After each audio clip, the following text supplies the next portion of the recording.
იუსტიციის სამინისტროს ინფორმაციაზე, სადაც ჩვენ კიდევ ერთხელ საქართველოს კიდევ ერთხელ მოიგო დავას ტრანსპორტში, რუსეთის წინააღმდეგ საუბარია კომპენსაციებზე, რომელიც დაიკისროს რუსეთს ომში დაზარალებული პირებისთვის. აი იმ ფონზე, როდესაც არ წყდება როცა იმასთან დაკავშირებით, რომ დაუშვათ საქართველოს ხელისუფლება არ ებრძვის რუსეთს და ასე შემდეგ. ეს არ არის პირველი საქმე, რომელიც მოვიგეთ ტრანსპორტში. რაზე მიანიშნებს ეს ფაქტი და რამდენად მნიშვნელოვანია? ეს საქმეებია უპირველეს ყოვლისა, შეგახსენებთ, რომელიც სააკაშვილის რეჟიმმა თავის დროზე უიმედოდ დატოვა წაგებისთვის გაწირა და მხოლოდ ჩვენმა ხელისუფლებამ შეძლო შემოებრუნებინა ეს საქმეები, როგორც სტრასბურგში, ისე ჰააგაში. მათ შორის ის მტკიცებულებები, რომელიც გასხვისებული ქონდა წინა რეჟიმს, შეგახსენებთ, რომ ისკანდერის რაკეტის ნაწილები, რომელიც გორში ჩამოვარდა, სხვა ქვეყნისთვის ქონდა გადაცემული წინა რეჟიმს და მტკიცებულებებიც კი არ არსებობდა სტრასბურგის სასამართლოში და ჩვენმა ხელისუფლებამ დააბრუნა ეს მტკიცებულებები, წარუდგინა სასამართლოს და სასამართლოზე ვიგებთ. წინა რეჟიმის მიერ წაგებისთვის განწილულ სასამართლოებს იგებს ქართული ოცნების სასამართლო. ქართული ოცნების შედეგად ხან სტრასბურგის, ხან ჰააგის სასამართლოში.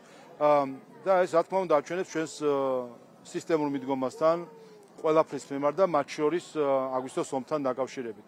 ჩვენ ერთმანეთს ჩვენ უნდა კარგად ამოვიკითხოთ პოლიტიკური პასუხისმგებლობები, სამართლებრივი პასუხისმგებლობები, დანაშაულები, თავქარიანობა, ყველაფერი უნდა კარგად ამოვიკითხოთ, დავახარისხოთ და ყველას თავისი მიეზღას, სამართლებრივათაც და პოლიტიკურად.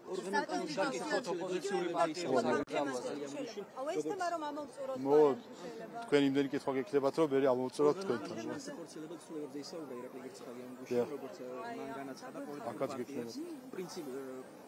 კონსტიტუციის პრინციპების დამრღვევ პოლიტიკურ პარტიებს აეკრძალებათ სხვა თანამდებობაზე დანიშნა და ცვლილებები შედის, რატომ გახდა საჭიროება ეს ზოგადად საერთაშორისო სტანდარტია, რაც ჩვენთან მანამდე კანონმდებლობაში არ იყო მოწესრიგებული, იცით რომ განსაზღვრული იყო მხოლოდ პარტიისთვის საქმიანობის აკრძალვა, თუმცა რა თქმა უნდა პარტია არ არის რაღაც იურიდიული ფორმა, ხომ პარტიის არაკონსტიტუციურობას უპირველეს ყოვლისას განაპირობებენ ის ადამიანები, რომლებიც არიან იდეოლოგები და მართველები ამ პარტიის. შესაბამისად, ეს გარკვეული საკანონმდებლო ხარვეზიც იყო ჩვენთან, რომ არ არსებობდა საკანონმდებლო ბაზა პოლიტიკოსების პასუხისმგებლობისა არაკონსტიტუციური ქმედებების გამო. უახლოეს წარსულიდან თქვენ იცით საფრანგეთის ან სხვას რომ გადავხედოთ, იცით რომ ეს სხვა ქვეყნებში არის დამკვიდრებული სტანდარტი, ასე რომ ზუსტად ამ სტანდარტის დამკვიდრება ხდება. ლოგიკური და გასაგებია რომ როდესაც თუკი პარტია არის არაკონსტიტუციური, თუკი პარტია შუღლს აღვივებს, თუკი პარტია ტერიტორიულ მთლიანობას არღვევს, თუკი პარტია კონსტიტუციის წინააღმდეგ მოქმედებს არა რაღაც იურიდიული პირი, როგორც ასეთი, არამედ ის ადამიანები, რომლებიც პარტიის ქმედებას განაპირობებენ. ასე რომ მნიშვნელოვანი ცვლილება არის და ჩვენ რა თქმა უნდა ამას საკონსტიტუციო საჩვენებლად გადაკეთვა. მეორე არის ხუთის გადაკეთვა, ასევე ნიმბები მესამე შემთხვევა რომ ამოვწუროთ აი ამასაც ვიტყვი და მე ამოწურაზე გადავიდეთ. ხო, რაც შეეხება შეკრებისა მანიფესტაციების შესახებ პაკეტს, რომელიც ეხება ქუჩის გადაკეთვას და ასევე კანონით აკრძალული ნივთების ქონას მანიფესტაციის დროს. ეს ჩვენ ხედავთ რომ ეს არის რა თქმა უნდა რეაქცია იმ უკანონობაზე, რაც ხდება და ეს არის რეაქცია საზოგადოების მოთხოვნას, რომელიც მათ შორის 4 ოქტომბერს 1.105.000-მა ამომრჩეველმა ქართულ ოცნებას კიდევ ერთხელ წარუდგინა, რომ შეუძლებელია რომ 20 ადამიანი ძალადობდეს 1.5 მილიონიან ქალაქზე. შეკრებას და მანიფესტაციას აქვს თავისი წესი, ყველას აქვს შესაძლებლობა რომ გამოხატოს თავისი აზრი, თავისი პროტესტი. როდესაც ამის არიან ის რაოდენობა, რომელიც ეტევა გზის მიმდებარე ტერიტორიაზე, ტროტუარზე და ასე შემდეგ, გამოხატონ იქ. თუკი იქნება ის რაოდენობა, რომელიც საკმარისი არ არის, რომ ტროტუარმა დაიკეტოს, რა თქმა უნდა, დაიკავოს, შეუძლიათ ასევე გამოიყვანონ ქუჩის ტერიტორია. თუმცა ეხლა რომ ხედავთ ფეხები გაფარჩხული რომ კეტავენ გზას, იმიტომ რომ არ ყოფილით ადამიანები, 20 ადამიანი ვერ იძალადებს 1.5 მილიონიან ქალაქზე. ხედავთ რომ ვერ ეტევიან, ფოტოები იყო მათ შორის თქვენთან გავრცელებული, რომ ჯაჭვსაც ვერ კრავენ და ცდილობენ რაც შეიძლება გაიწელონ რომ გადაკეტონ გზა. კიდევ ერთხელ საკითხი მარტივია. უნდა ვინმეს პროტესტის გამოხატვა, კი ბატონო გამოხატოს.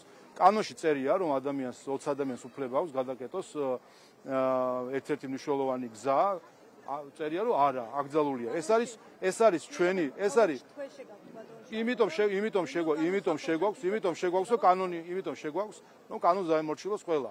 საზოგადოება შეთანხმებულია, რომ ვისაც უნდა პროტესტის გამოხატვა, შეუძლია გამოხატოს, თუ კი საკმარისი რაოდენობა ადამიანის არ არის, მან ქუჩა არ უნდა გადაკეტოს. ნათელი არის რეგულაცია. ამიტომ ვინც ამ რეგულაციას არღვევს, მნიშვნელოვანია რომ იყოს შესაბამისი კანონი იმისთვის არსებობს, რომ იყოს ისეთი რეაქცია ასეთ სახის დანაშაულზე, რომ ქონდეს პრევენციული დანიშნულება. პრევენციულ ამ თემაზე შეიძლება რა თქმა უნდა, აბა საქმე ის არის, რომ რეაქცია, სანქცია უნდა იყოს ისეთი, რომელიც უზრუნველყოფს ადმინისტრაციული გადასტომის თუ დანაშაულის პრევენციას. ჩვენ ვხედავთ, რომ არსებული კანონმდებლობა ვერ უზრუნველყოფდა პრევენციას, ამიტომაც არის ეს გადაწყვეტილება მიღებული პარლამენტის მხრიდან, რომ გამკაცდეს ამ მხრივ პოლიტიკა. ოპოზიციური პარტიების აკრძალვაზე მინდა გითხოთ ამის შემდეგ. გაკრიტიკებთ მესამე სექტორი, არასამთავრობო ორგანიზაციები ამ კანონის მიღების გამო ისინი ამბობენ, რომ ეს არის მურგი შემზღუდავი აქტი ხელისუფლების მხრიდან და რეალურად ხელისუფლება ცდილობს პროტესტის ნებისმიერი ფორმა აკრძალოს. აი ამ განცხადებით რეალურად რა სიტყვავს მესამე სექტორი თქვენ როგორ არის? ამ უცხო ქვეყნების მიერ დაქირავებულ ორგანიზაციებს რაც შეეხება, შეგახსენებთ მათ განცხადებებს, ისინი პარლამენტს უწოდებენ არალეგიტიმურს, ასე რომ შვიდად იყვნენ, თუ კი არალეგიტიმურია პარლამენტი, რატო ნერვიულობენ საერთოდ.